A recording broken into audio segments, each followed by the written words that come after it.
What's going on, people? So, another one of those little follow-ups after running around in something for a while. So, this time around, we're going to be talking about the Brooks Glycerin GTS 22, right?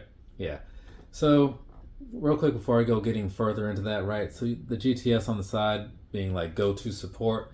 So, they make the standard model and they make these. I mean, later they'll probably have like SCs and Gore-Texes and all that stuff, but just as far as this goes, right?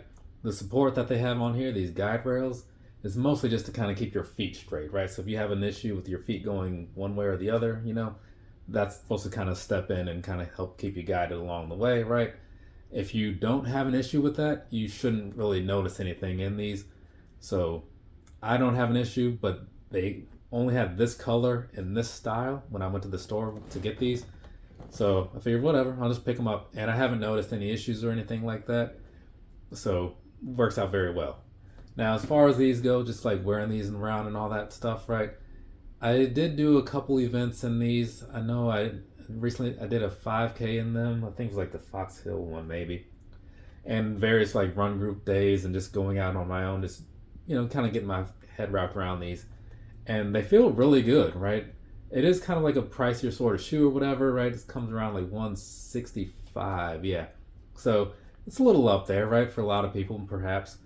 But the thing is, if you're looking for something that's going to be like more comfortable than anything, because it's not like it's built for speed. Like when you look at, say, like the Hyperion type line or whatever, like the Hyperions are built to go fast. This is built to just go comfortably, right? So it's kind of like a squishy-ish midsole in here, at least by my standards or whatever. So, but I mean, it's not bad. It's not like, say, how I felt about like the Nova Blast and stuff. It's stiff enough, but it's still overall like, squishy-ish to me, right? So you got that going on because it is a different midsole than they used in the GTS 20, in the Glycerin 21. And then as far as the upper goes, the upper feels really nice, right? It's kind of like got a little bit thicker in some ways or whatever. But again, and it's like got the nice like thick tongue for like extra padding and stuff, and you back around like the sock liner and stuff. So it's very cushiony all in all, and I'm a big fan of that, right? It's gonna be like a good shoe to go to, like if I'm just out there just trying to do something and just kind of want to be comfortable for it, because like maybe I'm gonna be out there for a while, or maybe I'm not gonna be going super fast. Stuff like this kind of makes sense for those days. I mean, you can probably still move in it pretty decently, and I don't think that'd be a problem.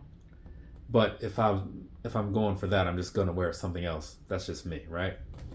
Now, comparing or whatever, because why not? So this is the luxe version of the Kayano 32, so it's a little pricier by like $5 to $10. But the standard version of the Kayano 32 is only 165 as well, right?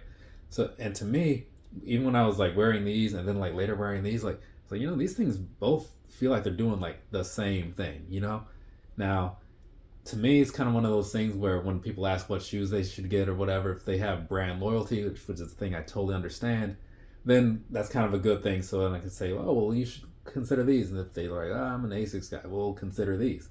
Me personally, even though like they're both very much the same, this one seems like it might be a little bit squishier in some ways, but they're very close. I still prefer these just because I'm an ASICS guy and I've liked the Kayanos in general for like a long time.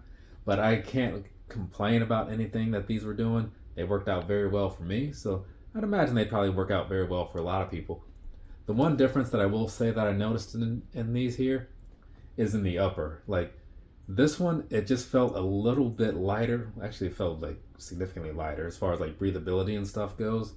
I don't know what the weight difference was because I didn't really look into that or anything like that. But that didn't seem like to be like a big deal or whatever. These do feel like they might be a little bit lighter. But either way, so these ones right here, they felt overall more comfortable because that is a factor, you know what I'm saying? Midsole wise, can't complain. So that's pretty much equal, right? I would suggest going to a running store and trying both on, right?